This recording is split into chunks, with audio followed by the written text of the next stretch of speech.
Welcome to SKM institute. नए सत्र के लिए इग्नू के सॉल्व असाइनमेंट अवेलेबल है। आप इस व्हाट्सएप नंबर पर कांटेक्ट कर सकते हैं सॉल्व असाइनमेंट्स के लिए, या आप डिस्क्रिप्शन में जो लिंक दिया गया है, चैट लिंक है, आप वहां से डायरेक्ट चैट कर सकते हैं। डिस्क्रिप्शन में ईमेल आईडी का लिंक भी है। IAS फाउंडेशन प्रोग्राम के तहत जो इग्नू के स्टूडेंट्स हैं, BA विषय से संबंधित जो क्लासेस लिया गया था टीचमेंट ऐप पर, उन क्लासेस को मैं एडिट करके 1 बाय 1 यूट्यूब पर अपलोड कर रहा हूं, ताकि जो अदर स्टूडेंट्स हैं इग्नू के, वे इसका फ़ायदा ले सकें। कुछ स्टूडेंट्स को पता ही नहीं होता कि UPSC IAS PCS क्या है। उनके लिए ये मैंने कुछ पिक्चर्स कलेक्ट किए हैं। ये DM सर हैं, ये DM मैडम और IPS ऑफिसर्स। मैं जिन परीक्षाओं की तैयारी कराता हूं, उन परीक्षाओं में सफलता हासिल करने के बाद इस लेवल तक के पद प्राप्त होंगे। इस परीक्षा के लिए मैंने एक फ्री सेल्फ स्टडी और मेंटरशिप प्रोग्राम लॉन्च किया है। इसके अलावा मेरे 3 पेड कोर्सेस हैं। मेरे जो भी स्टूडेंट्स हैं उन सभी के लिए मेरा एक ऑफ़र है लर्निंग एंड अर्निंग का। यदि आप किसी स्टूडेंट का एडमिशन कराते हैं तो आपको रेफरल अमाउंट दिया जाएगा। मेरे ये ऑनलाइन कोर्सेस हैं जिसके रजिस्ट्रेशन ओपन हो चुके हैं नेक्स्ट बैच के लिए। एडमिशन किसी स्टूडेंट्स का कराते हैं तो 20% आपको एज अ रेफरल अमाउंट मिलेगा।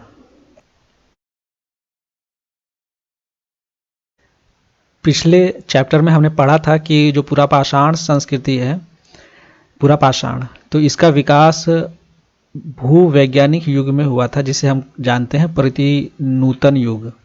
ठीक। और इस प्रतिनूतन युग की क्या विशेषताएं हैं? विशेषता यह है कि इसमें जो हिमरूप थे, ठीक है, तो इसमें हिमयुग इसी प्रतिनूतन युग में था। ठीक है, तो जो बाद में हिमनदों में तब्दील हो गया, यानी कि बहुत ज़्यादा ठंड हुआ करता था, बर्फ़ ही बर्फ़ थे सब जगह। ठीक है, फिर बाद में क्या हुआ कि बर्फ़ पिघलने लगे और जो नदियां हैं उसमें पानी बहने लगा। तो ये, इसके अलावा ये जो उष्णकटिबंधीय क्षेत्र थे तो उसमें अत्यधिक वर्षा या नमी वाली अवधि भी इसी काल में था, और फिर सूखा काल भी इसी युग में था। ठीक, तो शुरुआती समय में जो जनसंख्या थी मानवों की, पुरापाषाण समय में, अधिकतर शीतोष्ण क्षेत्रों, यानी कि जो यूरोप का एरिया है, ठीक है, उसे शीतोष्ण क्षेत्र कहा गया है। और उष्णकटिबंधीय क्षेत्रों, यानी कि जो अफ्रीका और एशिया का एरिया है, ठीक है, जहाँ पे जलवायु शीतोष्ण क्षेत्रों की अपेक्षा गर्म रहती है, तो में जलवायु घटनाओं एवं परिवर्तनों को सफलतापूर्वक अपना कर रहते थे। इस सिंपल सीधे भाषा में यह कह रहा है कि जो अडेप्टेबिलिटी है, जो अनुकूलन है, यानी कि मौसम की मार को सहन करके अपने अस्तित्व को बचा के रखना, तो ये उस समय में भी जो मानव जनसंख्या थी शुरुआती समय में, तो उन्होंने जो एक्सट्रीम वेदर कंडीशंस हैं उनको उन्होंने झेला, और उसके बाद भी वे अन्य जीवों की अपेक्षा अधिक प्रभावशाली ढंग से इस मौसमी मार को उन्होंने सहा। इसके अलावा वे उन जगहों पर रहते थे जहां पानी जो है उपलब्धता पानी की ज़्यादा है, यानी 12 मासों, यानी 12 मासी नदियों में पानी रहे। ठीक है, पहाड़ों के इलाकों में भी रहते थे जहां खाद्य पदार्थ आसानी से उपलब्ध हो, और वे छोटे छोटे झुंड में शिकार करते थे, और जो भोजन है अपने जीवन व्यापन के लिए उनको वो संग्रह करते थे। ठीक है, इसके लिए वे पशुओं और पौधों पर निर्भर थे। इसके अलावा उन्होंने कई तरह के औजार बनाना सीख लिए थे। उन औजारों से वे काटने, छाटने और टुकड़े करने, छेद करने, खुरचने, ठीक है, इस तरह की चीज़ों के लिए उनका इस्तेमाल करते थे, और बेसिकली शिकार के लिए भी। और कुछ चीज़ें जो थी, कुछ कार्य वे जो करते थे वो शिल्प से जुड़े हुए थे। ठीक है, तो धीरे धीरे क्या हुआ कि ये पूरे और जगहों पर भी फैलने लगे। जैसे कि भारत में, भारतीय उपमहाद्वीप की यदि हम बात करें, तो वे अन्य पर्यावरणीय स्थलों पर उन्होंने कब्जा कर लिया और वहाँ पर भी वे बसने लगे जगह जगह पर जा कर के। ठीक है, जैसे कि पुरापाषाण काल के लोग मध्य प्रदेश के भीमबेटका में संघाओं की गुफाओं में, या जो कि उत्तर पश्चिम पाकिस्तान या आंध्र प्रदेश के करनूल के शैलाश्रयों में रहते थे। तो भीमबेटका में रहते थे, फिर संघाओं की गुफाओं में भी रहते थे, और आंध्र प्रदेश के करनूल शैलाश्रयों में भी रहते थे। ठीक है, कुछ खुले में भी रहते थे। इसके अलावा 17 अशूलियन स्थल का मतलब साक्ष्य प्राप्त हुए, यानी ये खोजे गई हैं 17 अशूलियन स्थल खोजे गए हैं। कहाँ पे ये खोजे गए हैं? कैमूर नदी क्षेत्र के बाहरी किनारे और बेलन नदी के समीप।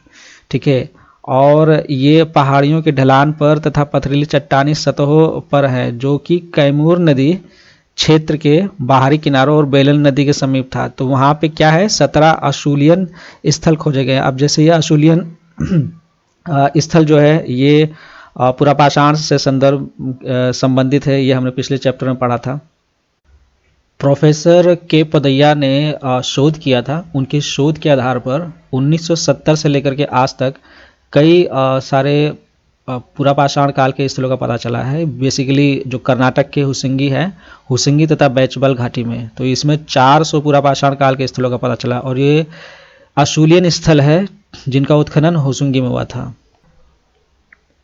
ये गूगल इमेज में देखिए, ये जो है इसी के बारे में बात हो रही है। हुसिंगी घाटी में बैचबल वैली है, जो कि कर्नाटक के हुसिंगी में है। इसे हुसिंगी और बैचबल घाटी के नाम से जाना जाता है। तो इस तरह की जो ये स्थल प्राप्त हुए हैं, इस तरह के कई सारे स्थल, लगभग 400, जैसा कि भी मेंशन किया गया है बुक में। इसके अलावा अभी तक ऐसा कोई साक्ष्य नहीं मिला है जिससे कि ये पता चले कि अशूलियन काल में जो प्राकृतिक भोजन की सुविधाओं की उपलब्धता क्या थी। लेकिन बाद के आंकड़ों से ये पता चला है कि इन क्षेत्रों में जंगली पौधों एवं शिकार युक्त पशु मानव उपभोग के लिए मिलते थे, और 100 से कम लोगों का एक छोटा दल हुआ करता था जो शिकार और भोजन के लिए एक स्थान से दूसरे स्थान तक भ्रमण करते थे। मतलब 100 लोगों के झुंडों में ही रहा करते थे और शिकार वगैरह जो है अपना किया करते थे भोजन एकत्रित करने के लिए।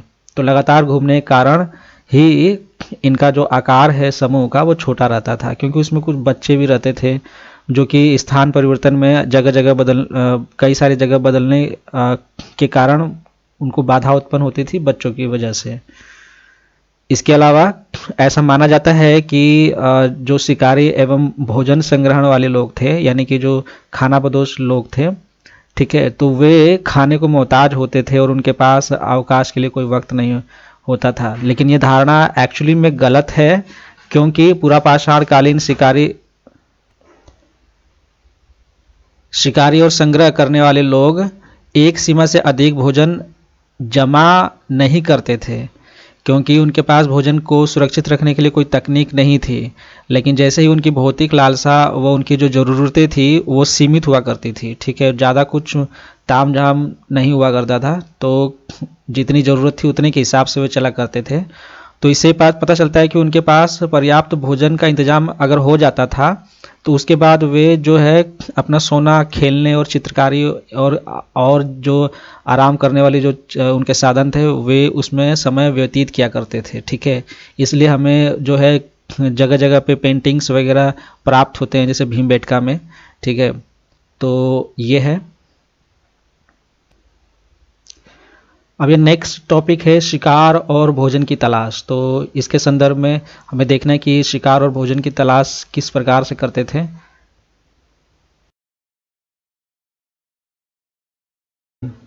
यदि आपको ये लेक्चर्स पसंद आ रहे हैं तो एटलीस्ट लाइक दीजिए, अदरवाइज आप कमेंट सेक्शन में फीडबैक दे सकते हैं।